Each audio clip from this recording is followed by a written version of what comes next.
অহা আমি এনে ডেট এটা ঠিক কৰিছোঁ 8 অক্টোবৰ তাৰিখে আমি নতুন কৰি আৰু 40,697 গৰাকী ল'ৰা ছোৱালীৰ হাতত নিয়োগ পত্ৰ তুলি দিম। ইয়াৰ ফলত আমাৰ চৰকাৰৰ দিনত চাকৰি পোৱা ল'ৰা ছোৱালীৰ সংখ্যা 1,60,000ৰ সংখ্যা অতিক্ৰম কৰিব। অহা আমি এনে ডেট এটা ঠিক কৰিছোঁ 8 অক্টোবৰ তাৰিখে আমি নতুন কৰি আৰু 40,697 গৰাকী ল'ৰা ছোৱালীৰ হাতত নিয়োগ পত্ৰ তুলি দিম। ইয়াৰ ফলত আমাৰ চৰকাৰৰ দিনত চাকৰি পোৱা ল'ৰা ছোৱালীৰ সংখ্যা 1,60,000ৰ সংখ্যা অতিক্ৰম কৰিব।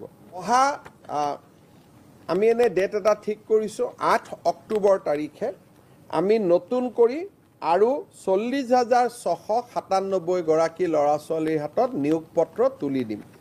ইয়াৰ ফলত আমাৰ চৰকাৰৰ দিনত চাকৰি পোৱা ল'ৰা ছোৱালীৰ সংখ্যা 1,60,000ৰ সংখ্যা অতিক্ৰম কৰিব।